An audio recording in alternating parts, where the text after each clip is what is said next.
Useless. और डिंग चनफांग के gentle मुंह से गालियां निकलने लगीं। तुमसे इतना छोटा सा काम भी नहीं हुआ, फिर मैं तुमसे क्या उम्मीद करूं? जू ने सिर उठाने की हिम्मत नहीं की। हकलाते हुए बोला कि उस व्यक्ति ने रैंक 1 से असेसमेंट दिया था, लेकिन उसने आसानी से रैंक 7 असेसमेंट भी पास कर लिया। डिंग चनफांग ने वाइन का एक घूंट लिया और तिरस्कार से कहा कि इसमें हैरान होने की कोई बात नहीं है, ये तो बेसिक है, ये बात सबको पहले से पता है। तुम न भी बताते तो मुझे मालूम था। कोई और बेटर न्यूज है क्या? वो उस काले बालों वाले युवक को अपने साथ ले गया? जू ने धीरे से सिर उठाकर हाँ में जवाब दिया। ये सुनते ही डिंग चनफांग का ध्यान पूरी तरह उसकी ओर गया। क्या नर्चरिंग मास्टर एसोसिएशन का वो बूढ़ा भी इस गोल्डन एग पर नजर गड़ाए बैठा है? लगता है मैं जरूरत से ज्यादा पेशेंट रहा हूँ। उसने शाओ को नीचे जाने का इशारा किया। फिर उसने फैंग लोंग शन नाम के आदमी को बुलाया। 40 साल के आसपास का ब्लॉन्ड आदमी, फॉर्मल कपड़ों में। वो कहीं से स्पिरिचुअल पावर का इस्तेमाल करते हुए उड़ता हुआ आया और डिंग चनफांग के सामने हवा में रुक गया, जैसे एकेडमी टीचर के आलसी अंदाज का आदी हो। उसने जोर से कहा, प्रेजेंट।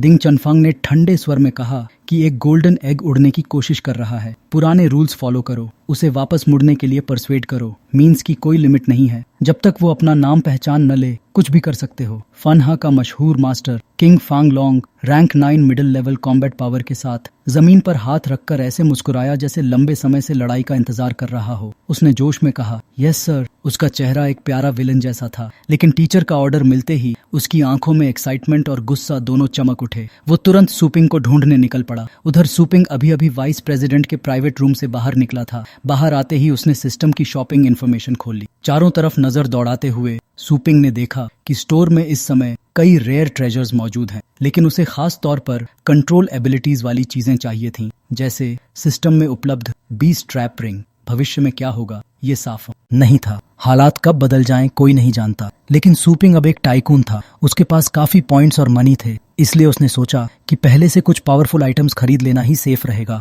नामों और फंक्शंस की लंबी लिस्ट देखते हुए वो मन ही मन हिसाब लगाने लगा। एवरेज बीस्ट ट्रैप रिंग की कीमत 10,000 एनर्जी है। इससे रैंक 7 वाइल्ड बीस्ट पकड़ने का 75% चांस है। रैंक 8 वाइल्ड बीस्ट के लिए 50% चांस। रैंक 9 वाइल्ड बीस्ट के लिए 25% चांस। लेकिन किंग बीस्ट पकड़ने का चांस सिर्फ 15% है। यानी प्रैक्टिकली ये ऑप्शन रिस्की है अगर सामने किंग लेवल का दुश्मन हो। हाई लेवल बीस्ट ट्रैप की कीमत 1 मिलियन एनर्जी है। इससे रैंक 9 वाइल्ड बीस्ट पकड़ने का 75% चांस और किंग बीस्ट पकड़ने का 50% चांस मिलता है। यानी आधे से ज्यादा संभावना कि एक किंग बीस्ट भी कंट्रोल में आ जाए। ऑफ कोर्स इतनी भारी कीमत चुकाने का मतलब था कि उसे अपने एनर्जी पॉइंट्स का बड़ा हिस्सा खर्च करना पड़ेगा। लेकिन अगर हालात वाकई बिगड़ने वाले थे, अगर 4 किंग्स या किसी बड़े डिजास्टर का खतरा सच था, तो ये इन्वेस्टमेंट भविष्य में उसकी जान बचा सकता था। सुपिंग की नजर हाई लेवल रिंग पर टिक गई, जिसका किंग लेवल को ट्रैप करने का परसेंटेज ज्यादा था। 1 मिलियन एनर्जी पॉइंट्स। सौदा महंगा था, लेकिन फायदा भी उतना ही बड़ा। सिस्टम का आइटम सिलेक्शन हमेशा लोगों को टीज करने वाला था। आइटम्स रैंडम तरीके से दिखाई देते थे। अगर बिना चुने स्वाइप कर दो तो हर स्पिन पर 100 एनर्जी पॉइंट्स खर्च होते थे। हाई लेवल बीस्ट किंग जैसा आइटम दोबारा देखने के लिए किस्मत और एनर्जी दोनों चाहिए थे। कीमत सस्ती नहीं थी, लेकिन असल में देखें तो ये किंग बीस्ट को सीधे हराने के चांस का लगभग 1/10 शॉर्टकट था। यानी पूरी लड़ाई लड़े बिना जीत का मौका। फिर भी अगर वही आइटम दोबारा खरीदना पड़े तो डबल पॉइंट्स देने पड़ते। सिस्टम किसी पर दया नहीं करता था। ऊपर से ट्रेडिंग सेंटर हर दिन ऑटोमेटिकली रिन्यू हो जाता था। अगर सुपिंग दिन में 2 बार रिफ्रेश करता तो एनर्जी कॉस्ट डबल हो जाती। ये कोई मजाक नहीं था। सुपिंग ने मन ही मन हिसाब लगाया, महंगा है, लेकिन अगर हालात बिगड़ते हैं तो ये रिंग उसकी सबसे बड़ी इंश्योरेंस होगी। रिंग खरीदने के बाद उसने तय किया कि अब उसे उस लड़की को ढूंढना है, जान लिंगोंग, वही जो थीसिस में माहिर थी। उसे अपनी थीसिस की समस्या खत्म करनी थी। स्पिरिट ओपनिंग सीक्रेट तक पहुंचने के लिए ये सबसे बड़ा ऑब्स्टिकल था। उसने उसके बारे में केयरफुली पूछताछ की थी, लेकिन सिर्फ नाम ही पता था। कौन सी क्लास में है ये तक नहीं मालूम। ठीक है, पहले उसके गाइडिंग टीचर की इन्फॉर्मेशन चेक करता हूँ। वो गाइडिंग टीचर की क्लास डिटेल्स एंटर करने ही वाला था कि अचानक एक भारी भरकम हाथ उसके कंधे पर आकर टिक गया। Hello little brother. सुपिंग को ऐसे क्लोज कांटेक्ट बिल्कुल पसंद नहीं था। उसने हल्की सी आंखें बंद की, धैर्य दिखाते हुए बोला कि मैं तुम्हें नहीं जानता, रास्ते से हट जाओ। सामने खड़ा आदमी कद में उससे लगभग 4 गुना बड़ा था। बाहों की मसल्स फूली हुई, हाथ में ब्लैक ग्लव। वो अपनी ताकत दिखाने के लिए मुट्ठी कस रहा था। उसने ऊंची आवाज में पूछा कि अभी तुम बाओ के साथ क्या बात कर रहे थे। सुपिंग का चेहरा ठंडा ही रहा। उसने दोबारा कहा कि मुझे तुमसे कोई मतलब नहीं है, हट जाओ। किसी ने उससे इतनी सीधे तरीके से कभी बात नहीं की थी। उस बड़े आदमी की भौहें सिकुड़ गईं, माथे की नसें तन गईं। वो गरजने ही वाला था कि क्या तुम्हें पता है मैं कौन हूँ। इतने में आसपास के लोग रुक गए। फैंग लोंगशान के शरीर से निकलती एस्ट्रल एनर्जी चमक रही थी। वो सड़क के बीचों बीच खड़ा था, बिल्कुल टाइटल लेवल एक्सपर्ट की तरह मैजेस्टिक। लोग फुसफुसा रहे थे कि देखो उसकी एनर्जी कितनी मजबूत है, ये जरूर टाइटल लेवल एक्सपर्ट है। ये सुपिंग तो आज फंस गया। अचानक फैंग लोंगशान की नजरें घूम गईं। दुनिया उलटी क्यों दिख रही है? मैं पेड़ की तरह सीधा क्यों खड़ा दिख रहा हूँ? धड़ाम! एक ही पल में सुपिंग ने उसे पकड़कर जमीन पर पटक दिया, इतनी जोर से कि जहां वो गिरा वहां जमीन का बड़ा हिस्सा धंस गया। लोगों की सांसें अटक गईं। अभी जो आदमी टाइटल लेवल एक्सपर्ट की तरह खड़ा था वो एक ही मूव में जमीन पर चित पड़ा था। सुपिंग का एक्सप्रेशन बिल्कुल नहीं बदला। उसके लिए ये एक्शन वैसा ही था जैसे रास्ते में पड़े पत्थर को हटाना। धूल हवा में तैर रही थी। तब तक भी फांग लोंगशान को समझ नहीं आया कि उसके साथ हुआ क्या है। वो पीठ के बल जमीन पर पड़ा था, ऊपर खड़े सुपिंग को देखता हुआ। दिमाग सुन्न, ये हो क्या गया अभी? सुपिंग ने उसका हाथ छोड़ दिया, अपने कपड़ों की धूल झाड़ी, दोनों तरफ से कुर्ते का किनारा सीधा किया, सड़क किनारे लगे कैमरास और लोगों की फुसफुसाहट को पूरी तरह इग्नोर कर दिया। लोग हैरान थे, टाइटल लेवल एक्सपर्ट को इतनी आसानी से गिरा दिया गया। एक वार्निंग ब्लो में ही हालत खराब। लेकिन फैंग लोंगशान जमीन पर लेटे हुए भी हल्की सी मुस्कान लिए बड़बड़ा रहा था। अब समझ आया मैं उसकी कल्टीवेशन सेंस क्यों नहीं कर पाया। उसने अपनी एस्ट्रल एनर्जी छिपाने का कोई तरीका इस्तेमाल किया है। वो दांत भींचते हुए उठ खड़ा हुआ, आंखों में जिद। बोला कि अगर मुझे छुआ तो मैं काट लूंगा,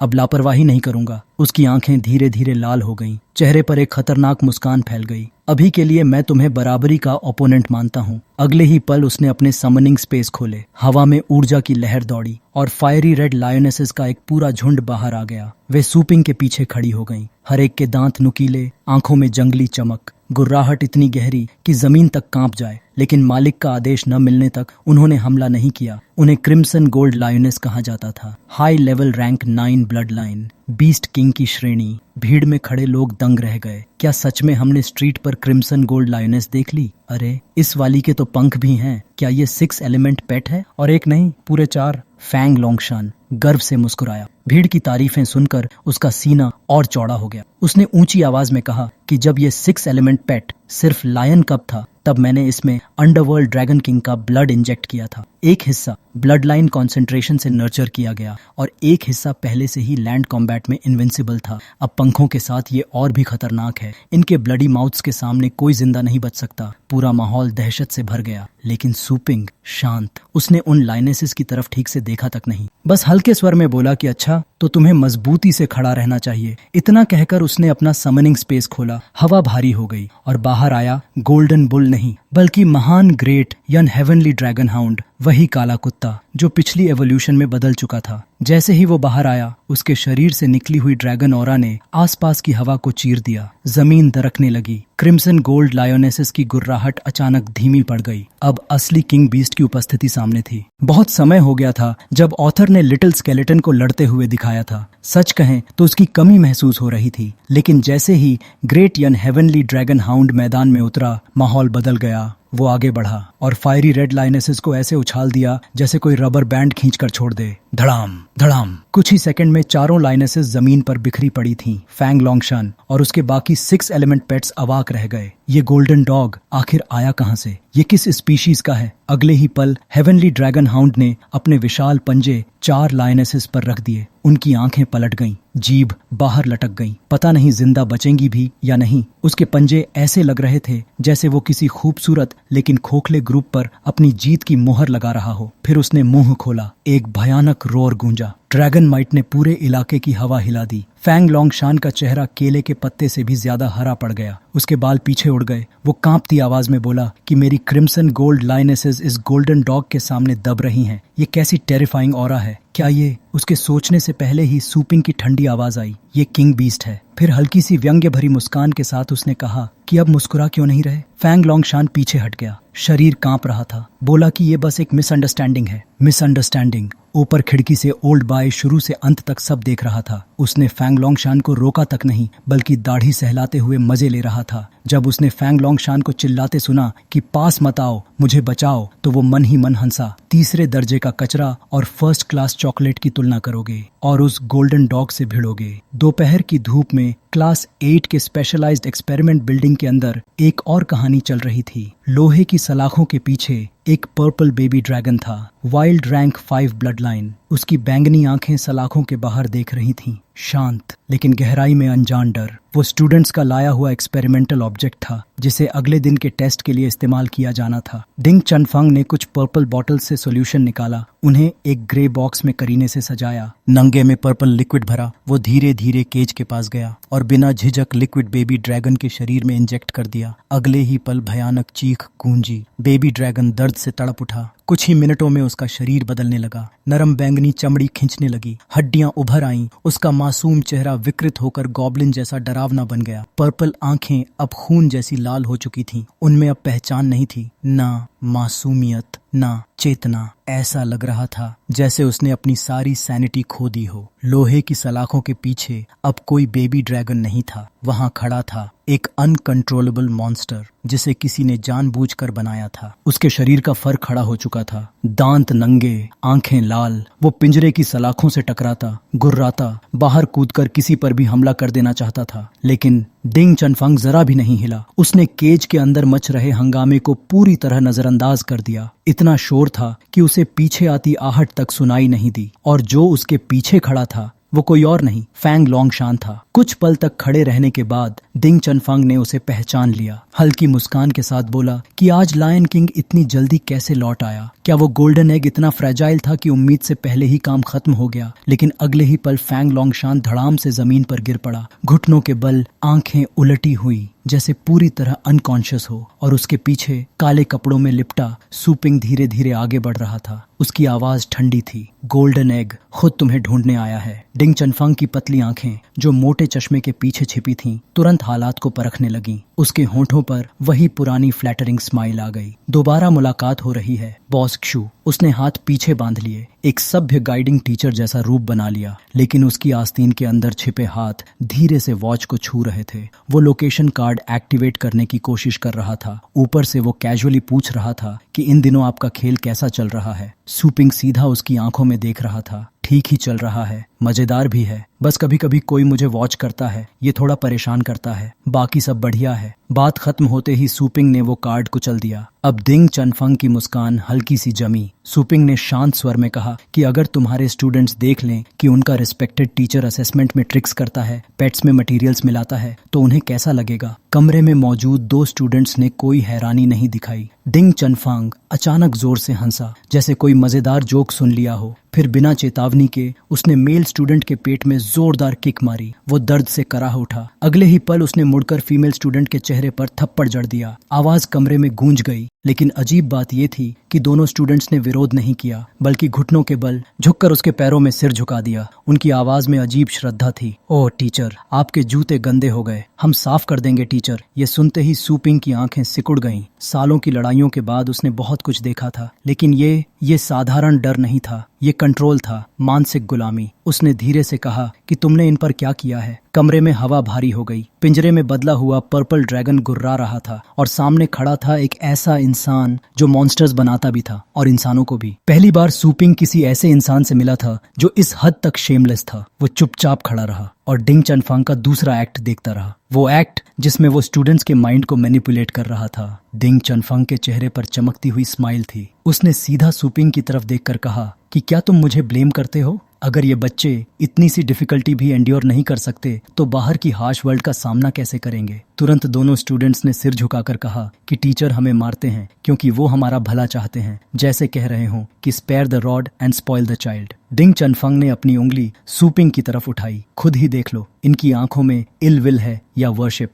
तभी अचानक बाहर से तेज फुटस्टेप्स गूंजे। दरवाजा खुला। एक साथ दर्जनों लोग अंदर घुस आए। कुछ टाइटल लेवल एक्सपर्ट्स हवा में तैर रहे थे, कुछ जमीन पर खड़े होकर घेरा बना चुके थे। अब सूपिंग पूरी तरह एनसर्कलमेंट के बीच खड़ा था। उसने हल्की सांस छोड़ी। तुमसे मिलने के बाद मुझे वो स्टबर्न ओल्ड मैन ज्यादा पसंद आने लगा है। फिर सीधा पूछा कि अब क्या चाहते हो? इतने लोग बुलाकर क्या करना है? किल करके साइलेंस करोगे? डिंग चनफंग ने वही एंजेलिक स्माइल ओढ़ रखी थी, लेकिन अंदर प्योर डेविल था। उसने कहा कि मुझे तुम्हें साइलेंस करने की जरूरत नहीं। तुम बाहर जाकर जो भी कहो लोग सिर्फ मुझ पर विश्वास करेंगे। मैं टॉप रैंक 9 नर्चरिंग मास्टर हूँ। फिर उसकी आवाज धीमी हुई। मैं सिर्फ तुम्हें पावर का असली मतलब समझाना चाहता हूँ। पेट वॉरियर चाहे टाइटल लेवल ही क्यों न हो, आखिर में उसे मेरे सामने हम्बल होकर नर्चर की भीख मांगनी पड़ती है। क्या तुम पावर को अपने हाथ में महसूस करना चाहते हो? हमारे साथ ज्वाइन करो। तुम्हें टैलेंट है। मैं तुम्हें हिस्ट्री का स्ट्रॉन्गेस्ट नर्चरिंग मास्टर बना सकता हूँ। बातें सुनने में लॉजिकल थीं, लुभावनी भी। अगले ही पल वो हवा में गायब हुआ, इतनी तेज स्पीड कि कोई रिएक्ट भी नहीं कर पाया। उसका हाथ सीधा डिंग चनफंग के मुंह पर जा लगा। धड़ाम! उसका सिर जमीन पर दबा दिया गया। सूपिंग की आवाज बर्फ जैसी ठंडी थी। अपना गंदा मुंह बंद रखो। एक शब्द और बोला तो उल्टी आ जाएगी। कमरे में खड़े पावर हाउसेस के चेहरे बदल गए। नहीं, ऐसा लगा जैसे कोई ब्लैक शैडो अभी अभी उनके बीच से गुजर गई हो। और जब तक वो समझते, डिंग चनफंग जमीन पर था। सूपिंग उसका चेहरा दबाए खड़ा था। उसका गला ब्लॉक कर दिया गया था। वो छटपटा रहा था। दोनों हाथों से सूपिंग का हाथ हटाने की कोशिश कर रहा था, लेकिन बेकार। इस बार सूपिंग सच में एंग्री था। उसकी आंखों में गोल्डन लाइट चमक रही थी। उसने फिर कहा कि चुप रहो, तुम्हारी बातें सुनकर सिर्फ घिन आती है। अब बाकी पावर हाउसेस को होश आया। उन्होंने देखा कि उनका ग्रैंड मास्टर जमीन पर दबा हुआ है। गुस्से में वो सब सूपिंग की तरफ झपट पड़े। हर एक एक्सपर्ट, 10 साल से ज्यादा कॉम्बैट एक्सपीरियंस वाले, सब चिल्ला रहे थे कि हिम्मत कैसे हुई, ग्रैंड मास्टर को छोड़ दो। लेकिन सूपिंग ने सिर्फ एक नजर डाली, वो नजर जिसमें फियर नाम की कोई चीज नहीं थी। अगले ही पल सूपिंग की आंखों की प्यूपिल्स गोल्डन लाइट से चमक उठी। उसने गरजती आवाज में कहा कि सिर्फ तुम लोगों के भरोसे मुझे चैलेंज करोगे। अगर मरना नहीं चाहते तो अभी निकल जाओ, रोसो, और अगर मरना चाहते हो तो आगे आओ। मैं तुम सबको एक्सेप्ट करता हूँ। उसके शब्दों के साथ ही गोल्डन लाइट का बर्स्ट पूरे कमरे में फैल गया। वेस्ट पहने हुए लोग जो अभी तक आंखें ढक रहे थे, धीरे धीरे हाथ हटाने लगे। लेकिन इस बार वजह सिर्फ तेज रोशनी नहीं थी। असल वजह वो टेरिफाइंग ऑरा थी जो इस यंग आदमी के शरीर से निकल रही थी। वो ऑरा बिल्कुल रैंक 9 पेट वॉरियर जैसी थी। भीड़ में हल्की फुसफुसाहट शुरू हो गई। सावधान रहो, शायद ये टाइटल लेवल एक्सपर्ट है। सूपिंग की सीधी धमकी के बावजूद पावर हाउसेस पीछे नहीं हटे, लेकिन अब उनके चेहरे पर हल्की सावधानी साफ दिखाई दे रही थी। उधर डिंग चनफंग अभी भी सूपिंग के हाथ के नीचे दबा हुआ था। उसका मुंह ब्लॉक था। आवाज बाहर नहीं आ रही थी, सिर्फ घुटी हुई आवाजें। उसके माथे की नीली और पीली नसें फटने को थीं। पसीने की बूंदें टपक रही थीं। चिल्ला नहीं पा रहा था, तो उसने एस्ट्रल एनर्जी से वॉइस ट्रांसमिशन किया। जो भी इस पागल कुत्ते को मार देगा उसे 1 साल फ्री नर्चरिंग मिलेगा। जो इसे जिंदा पकड़कर लाएगा उसे 3 साल नर्चरिंग। मैं चाहता हूँ कि ये जिंदा रहे,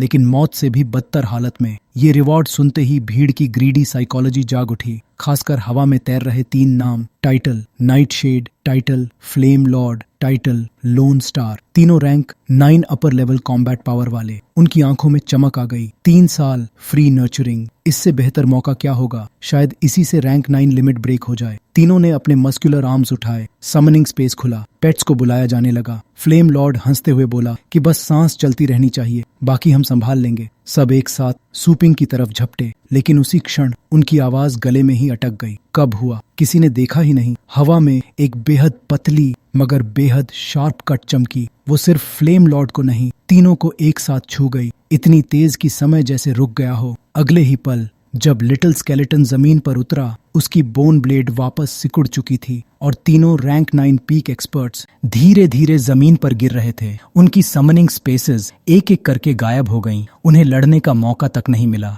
सिर्फ ग्रीड की वजह से एक पल में जान चली गई। ऊपर से लाल बूंदें छिटकने लगीं, जैसे टोमेटो सॉस हवा में उछला हो, फिर बारिश की तरह नीचे गिरा। सूपिंग ने तुरंत शील्ड खोल दिया। गोल्डन बैरियर उसके ऊपर फैल गया। लाल बारिश उस पर गिरकर फिसलती रही। कमरे में सन्नाटा छा चुका था। बाकी पावर हाउसेस के चेहरे पीले पड़ चुके थे। अब किसी को रिवॉर्ड याद नहीं था। सिर्फ एक सच सामने था, ये लड़ाई नहीं थी, ये स्लॉटर था। उस पल सूपिंग का हाथ डिंग चनफंग के सड़े हुए मुंह से हट चुका था। डिंग चनफंग सुन्न सा बैठा रह गया। उसने सिर ऊपर उठाया और आसमान से गिरती लाल बूंदें उसके चेहरे पर आकर चिपक गईं। जब उसकी आंखों ने उन स्ट्रीक्स को पहचाना जो टोमेटो सॉस की तरह उसके चेहरे पर बह रहे थे, तभी उसके अंदर की सारी अकड़ पिघल गई। पसीना उसके माथे से टपकने लगा। वो बोल भी नहीं पा रहा था। जो नाम अभी गिरे थे वो कोई मामूली लोग नहीं थे। Title level rank 9 peak experts, अनुभवी, खूंखार, लेकिन एक पल में खत्म। और सूपिंग अब पहले से भी ज्यादा ठंडा लग रहा था। उसकी आवाज दोबारा गूंजी, अगर मरना है तो एक कदम आगे बढ़ाओ। उसके चारों ओर की हवा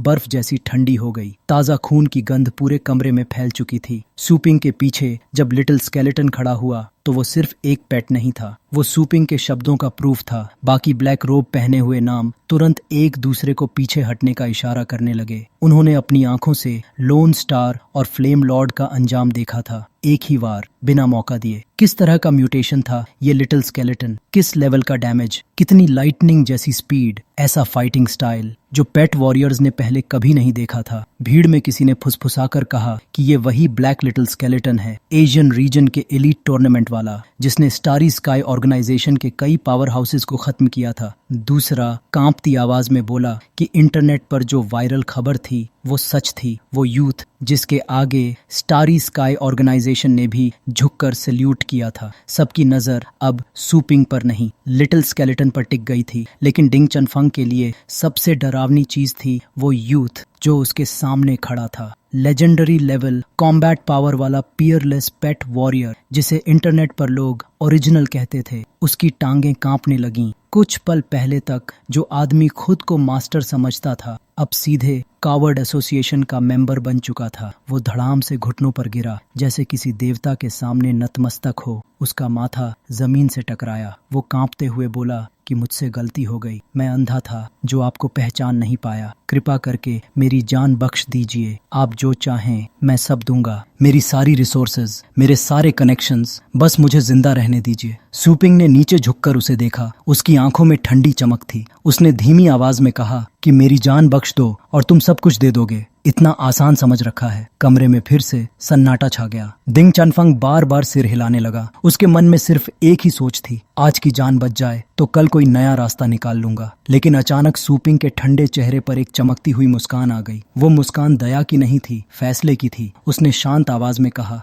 तो फिर तुम मर जाओ, फिर तुम्हारा सब कुछ अपने आप मेरा हो जाएगा, है ना? सूपिंग ने कभी भी मटेरियल चीजों के बदले किसी को माफ नहीं किया था। आज भी कोई एक्सेप्शन नहीं था। अगले ही पल डिंग चनफंग का कॉलर सूपिंग के हाथ में था। वो उसे ऐसे उठा रहा था जैसे कोई खिलौना हो, हल्का, बेकार, बिना कीमत का। सूपिंग रुका नहीं। उसने भीड़ की तरफ मुड़कर डिंग चनफंग को उनकी ओर फेंक दिया जैसे कूड़े की बोरी फेंकी जाती है। लेकिन ये सिर्फ फेंकना नहीं था, ये उस विलन की सजा थी जो सालों से अंधेरे में खेल खेल रहा था। फिर सूपिंग ने वेस्ट पहने लोगों की तरफ देखा और बोला, अगर तुमने मेरे बारे में सुना है तो मेरी पेट स्टोर के बारे में भी जानते होगे। फिर उसने लिटिल स्केलेटन की ओर नजर डाली जो आदेश का इंतजार कर रहा था और शुरू हुआ 1 मिनट का एडवर्टीजमेंट। सूपिंग ने सीधा कहा, ये बैटल पेट मैंने खुद नर्चर किया है। बस एक वाक्य और भीड़ में फुसफुसाहट फैल गई। एक little skeleton perfect king beast के बराबर, सिर्फ इसलिए क्योंकि सूपिंग ने उसे नर्चर किया। किसी ने कहा,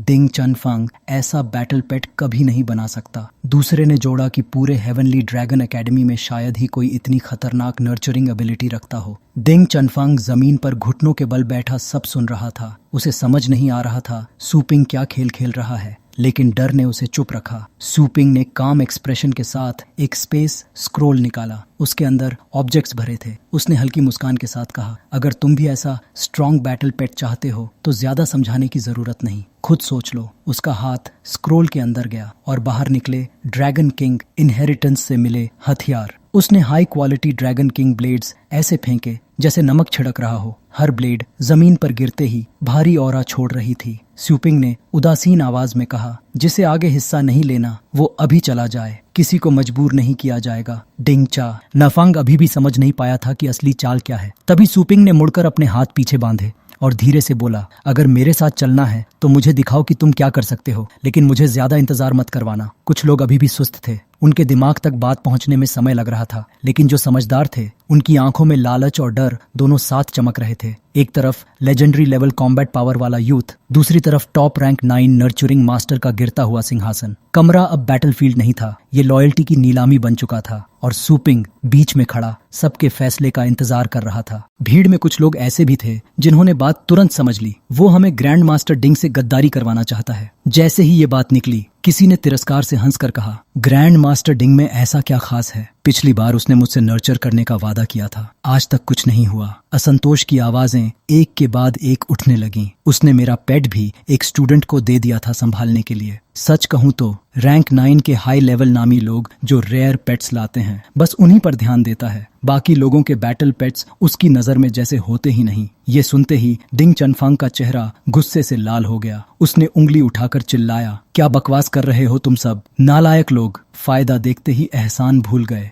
मेरी काइंडनेस का बदला ये दोगे, रिबेलियन करोगे। उसकी गालियों ने उल्टा आग में घी डाल दिया। जो लोग पहले से मन में नाराज थे अब खुलकर सामने आ गए। एक आदमी आगे बढ़ा, जमीन पर पड़ी ड्रैगन किंग ब्लेड उठाई और सीधे डिंग चनफांग पर तान दी। मैं तुम्हें बहुत पहले से पसंद नहीं करता, बिना वजह लोगों को मारते हो, मैं बहुत समय से तंग था तुमसे। दूसरे भी बोल पड़े, क्या बड़ी बात है नर्चरिंग मास्टर होना, सारा थकाने वाला काम पेट वॉरियर्स करते हैं, काम हम करें, बदनामी हम लें, गलत काम तुम करवाओ, फायदा तुम्हें मिले। अब आवाजें एकजुट होने लगी और धीरे धीरे हाथों में ब्लेड पकड़े लोग डिंग चनफंग के सामने आ खड़े हुए। कोई भी अब उसकी रक्षा में आगे नहीं आया। डिंग चनफंग घबरा गया, आखिरी कोशिश में चिल्लाया, सब पीछे हटो, मेरे आदेश नहीं सुन रहे हो क्या, पीछे हटो। लेकिन उस पल लोगों के दिल बर्फ से भी ठंडे हो चुके थे। अचानक एक ब्लेड सीधा उसके पेट में घुसा, पीछे तक आर पार, और साथ में गाली, नर्क में जा गंदे इंसान। पहले वार के बाद जैसे बांध टूट गया हो,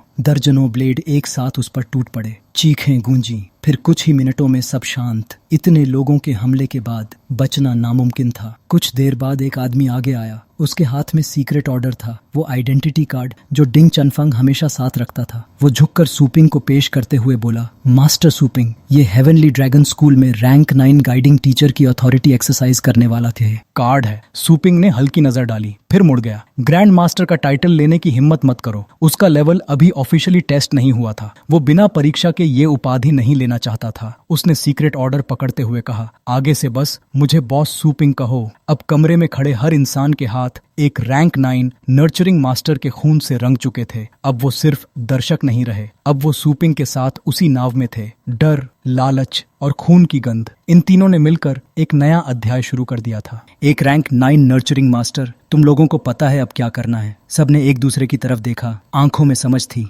थोड़ा सा डर भी, और बहुत सारा हिसाब किताब। फिर एक साथ सबने हाथ जोड़ दिए। बॉस सूपिंग, आज हम यहाँ आए ही नहीं, हम डिंग चनफंग से नहीं मिले, हमने बॉस सूपिंग को भी नहीं देखा, हमें कुछ नहीं पता। सच में प्रोफेशनल्स जब काम करते हैं तो ऐसे ही करते हैं। सूपिंग ने संतोष से हाथ हिलाया, फिर उसने अपना फेमिलियर विशाल समनिंग स्पेस खोला, लेकिन इस बार लिटिल स्केलेटन को वापस भेजने के लिए नहीं। अंदर से निकला हेलिश बैम्बू ड्रैगन बीस्ट। जैसे ही उसका सिर बाहर आया उसे समझ आ गया काम क्या है। ये उसका प्रोफेशनल क्रिमेटोरियम ड्यूटी था, वो आदी था। जैसे ही उसने लाशें देखीं, उसने मुंह खोला, आग की एक भयानक लपट निकली। कुछ ही पलों में सब जलकर राख, खून, शरीर, सबूत, सब कुछ खत्म। उस दिन की घटना, एक शब्द भी बाहर नहीं निकला। किसी ने कुछ नहीं सुना, किसी ने कुछ नहीं देखा। अगली सुबह क्लास 8 के डॉर्मेट्री में हेवनली सेल्फ क्लास की स्टूडेंट्स नाश्ते की अनटच्ड प्लेट्स देख रही थीं। उनकी दोस्त परेशान थी, उसकी फेवरेट ग्रिल्ड चिकन भी पड़ी थी, लेकिन जान लिंगोंग ने छुआ तक नहीं। उसकी दोस्त ने दरवाजे पर दस्तक दी। 2 दिन हो चुके थे,